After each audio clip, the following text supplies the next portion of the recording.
Hey, ARESxGOD here, and it's time to talk about Jujutsu Kaisen, which I'm a bit sad because we have one more episode left besides this one, which was really good, a Megumi focused episode. We finally find out a lot more about him, his true potential also, and maybe something about what Sukuna saw in him, and also the reason behind this entire new case, which is getting a lot more complicated. And we also have Pillar Man, because why not? Jujutsu again, very great, but it hurts me that we have one more episode left, one more week to say it's Jujutsu Friday. So let's get into it and talk about it. Now, straight up from last episode, we have the fights, which were awesome. Mainly Megumi, like I said, was the star of this show. Yuji was fighting that humanoid curse. Man, those punches, the sound, the animation, again, delivering so much, but it felt so satisfying how they were moving and punching each other, Yuji and that humanoid curse. It also can spew poison blood or acid or something over there. But before we get the full fight with Yuji, that's probably gonna be next week. We had Nobara and Megumi were great this episode. They were fighting the whack-a-mole curse over there. Every hole had one of those Pokemon thing. What was the name? Diglett of that Pokemon just coming out of the holes over there. I completely forgot the name. But yeah, they were just trying to kill it, but it had so many of it, and it definitely got a bit more complicated towards the end. I actually thought that Nobara got dragged into the Shadow Realm because a hole opens up into the barrier they were inside. Nobara again, even Megumi commented. I was like, yeah, that's definitely true. She got dragged again into the Shadow Realm, this time getting outside of the barrier. And we see that more curses are appearing, and that humanoid curse says, that's my older brother. So there's a bigger connection happening between the curse that Mahito sent, this one, the new one that came in, and we have that one and Yuji also going outside. Megumi decides to stay inside and fight off the whack-a-mole curse.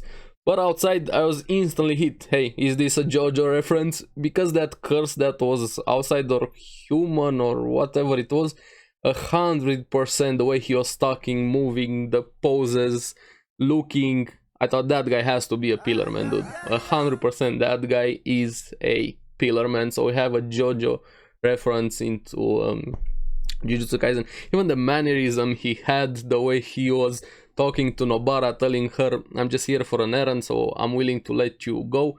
And we found out the entire reason why they are there. It's a Sukuna finger, so that's why everybody got attracted to the same position. He even thought the sorcerers are there for the exact same reason. But yeah, Megumi was doing an awesome job killing as many as he could, but one was left, the last one, the main body, after he just went through them like shish kebab. It kind of hit him over there inside.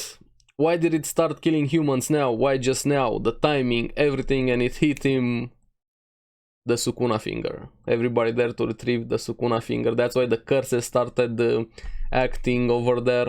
And we see that the main body is a stronger version of the same curse that was in the detention center. When they first encountered their special grade curse, the first one, the same appearance, but much stronger. And from here on, it was the Megumi show, which was so good. I'm glad he's getting the spotlight this time, even though it's towards the end. He definitely deserves it.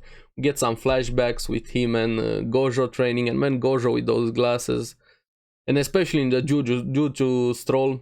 I'll talk about that when I get there. I feel like they're spending the entire budget on making Gojo look the best, as the best character in the series. So we have them training, and Gojo tells him, you have as much potential as Yuji, but your problem is the mindset. And he's kind of has a point, like a really good point. Because even telling him an analogy about the baseball match they just had, Megumi went for a bunt, as in using the bat just to stop the ball, not hit a home run. And he said, myself, as in Gojo and Yuji, would always go for a home run. So you have to be more assertive, more greedy, more aggressive, so to say, to stop overthinking so much. And he also has the problem because he always thinks that if things get worse, and this is very true, we've seen him do it a bunch of times ever since the beginning. He always thinks that he can solve everything, he's ace in the hole, so to say, sacrifice his life to win. So he kind of treats his life like not important, and he's done this time and time again, even against Hanami. That was the most recent one. He was willing to use as much curse energy as possible when he had those buds in him. If he wouldn't have been stopped, he would have gone through with it. And Gojo, hopefully he took something to heart about that, especially about that, and we see that he learned some stuff from it. And even the way Gojo said it, dying to win and risking death to win are completely different, and that's a very, very important lesson. Yes, it's okay to fight as a team, but you also gotta be yourself, an individual, be more greedy, and I like that so much. Gojo just a powerful character and also very good teacher, sensei, master, however you wanna call him, and Megumi 100% needed to hear that. But while we had that flashback, he was very wounded against the wall over there, like his head was almost cracked open, the blood was everywhere like a modern art piece. And we have him starting to kind of let go of everything that was holding him back, even chanting a bit sacred treasure swing, and that curse got scared, it actually jumped back. That was so good. Ever since I saw that, I was starting to grin on my my entire face, because we have Megumi joining the domain expansion team, so to say. Not even Yuji has a domain of his own, Nobara doesn't have, but he's the first one of the trio we actually see his domain expansion, Chimera Shadow Garden. So good. Was incomplete, he said it, but it's good enough. So we haven't seen his full domain expansion, he's still working on it, trying to learn it, to improve it, to get used to it. The first time he's used it, now probably just kind of like a shadow world over there, being able to move freely to it, through it, use shadows, and he just went ham on that curse. And I liked it so much. I actually watched that fight 2 times. He wins the fight pretty convincingly, but the reason why I liked it, not, of course, he won the fight, but the grin he had on his face, like an actual evil character, just grinning, enjoying the fight, letting go of things, actually fighting, not always his serious face, overthinking stuff, just being in the moment, pure instinct driven. And that was so good, finally seeing him having that evil smile. I want more Megumi like that, not the serious type. And that was awesome. He wins thanks to his wolf again, stabbing that curse in the back, because as we know, those wolves he had, the claws are able to wound the curses. But the most interesting part was that while all of this was happening, Sukuna was keeping an eye, and he was smirking and liking it, saying good. So things are going according to Sukuna's plans, which I still have no idea why he wants Megumi, or why he's so interested in him. But I'm glad we got a glimpse of Sukuna again. And also after this, we found out more about the person Megumi, not his powers. A flashback with him, and I like that, just him staying on a mountain of delinquents he beat over there, giving them life lessons, boundaries about people, not to force people, protecting people, and stuff like that. Those poor guys just got completely destroyed. They were like, what did we do to you? And we see that he was protecting some other kids that were getting bullied.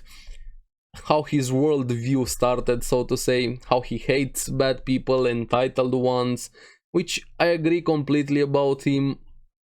But you also see that his perfect vision of a good person is his sister, Tsumiki, which is very great, especially that milk moment, which I'll get to. And for his parents, we see that they're half brothers or half siblings.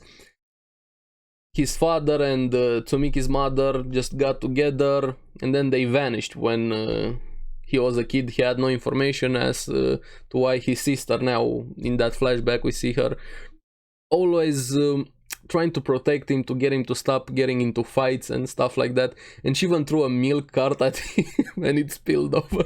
She got embarrassed. She didn't knew it was gonna spill over. So she's kind of cute from what we've seen so far. And again, she has that main curse, not just the one that they broke now. So she got cursed 2 times. We still have no idea, not even Megumi has any idea what the first curse is, who put it on her, why, what happened. So basically no information. Now we see his recruitment moment when Gojo went to get him to join to be a sorcerer. And we found out that his father, part of the Zenin clan, the same one as Maki and Mai, and he left the clan to have him, and also was planning to use him against the clan, so like a trump card of stuff like that. He also got sold to the Zenin clan, which it seems like a lot of politics are happening in the Zenin clan.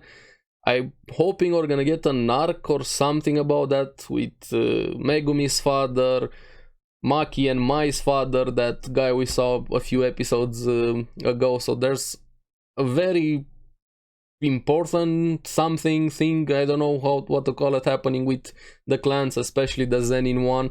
Now Gojo was the one that saved him from that situation, sort of use him as a sorcerer to take away the fact that he was sold. So he kind of took him under his wing, even though they don't really get along that good. And Gojo just being always blunt about it. But yeah, I'm very curious about the Zenin clan. Now, like I said, Tsumiki's curse, not even he has any idea how exactly she got cursed. Nobody knows, so that's probably gonna be, hopefully we're gonna find out in the future. Maybe it's also related to the Zenin clan. Wouldn't surprise me for some politics struggle or power struggle or something like that. But the best thing he got out of this entire encounter, so to say, of course his powers, but realizing how much his sister cared for him. He always got mad when she chastised him, telling him to stop doing this and that, but he realized that why she did it was because she was choosing him to care about him. She loved him, she wanted the best for him, and he was just a kid, didn't realize that, and he wanted to apologize now, but he can't because she is still cursed. I really hope he's gonna be able to set her free from the curse, so to say. Hopefully in season 2, because like I said, we only have one more episode left. Now, like I said, this was the Megumi show, was awesome. I'm glad we got to see his domain expansion. I'm curious when he's gonna master it. So many questions about his sister. But on the other side of the fight, he collapses down, sleeping, very wounded, kind of fainting over there. And we have the Pillar Man, Nobara, realizing that a presence has gone dark, so to say. And this guy is flamboyant. I don't even know what to call him, a bit weird, eccentric, something like that. Because they decide to go after the finger. We have Nobara going after him, and he also has a complex about how his back is looking. Even told Nobara, if you see my back, I will kill you. And I like that moment so much, because as soon as he finished that sentence, we have Yuji and that humanoid curse, that abomination behind him, and he got really mad that they saw his back. But yeah, his back is kind of weird, like a full-on mouth on it, opening. Even has this wing King Supreme art that look like a painting again. They're going out of their way with the art over here. Mappa is doing an amazing job, and also the manga creator. Of course, the credit is over there also. He was the one that created this entire story, but the animation also is doing it justice, which one more week of Jujutsu Kaisen. I really hope we're gonna get a season 2 announcement, because it's one of the best series we have had in recent years, honestly. I just want more, and I'm sad we only have one more episode left. Now, as for the Jujutsu, again, shenanigans, we have Nobara and Gojo on a bench in the shadows, melting basically. And you just come rushing, hey, Megumi's getting hit on. And they just go over there, start teasing Megumi. Yuji and Nobara just hug him, telling him, hey, what are you doing? Sort of like, remember when we were kids and every time you're talking to your parents on the phone, there's somebody in the background always doing sex noises, basically the same concept, but Gojo took it further beyond over here. Even in the Jujutsu, they made him look like a Twilight sparkling sorcerer over there, Greek god with those eyes, that hair, that shirt. Come on, dude. He was just going in on it fully. And of course, the entire thing was just a misunderstanding because that girl was just asking for directions and Yuji misunderstood everything. But an awesome Jujutsu troll. Now, I leave off the questions to you guys. What do you think about the episode? What was your favorite moment and why was it the domain expansion? Let me know down in the comments below. Also, what do you think is happening with Sukuna? What is your theory as to why exactly he wants Megumi? One more episode. So let me know down in the comments below what you guys thought about the episode. As always, thank you very much for watching. Remember to like and subscribe. It really helps me quite a lot. And you guys get the latest videos on the series that I follow. So keep enjoying Jujutsu Kaisen. We have one more left. I'll see you again in the next one. Bye bye.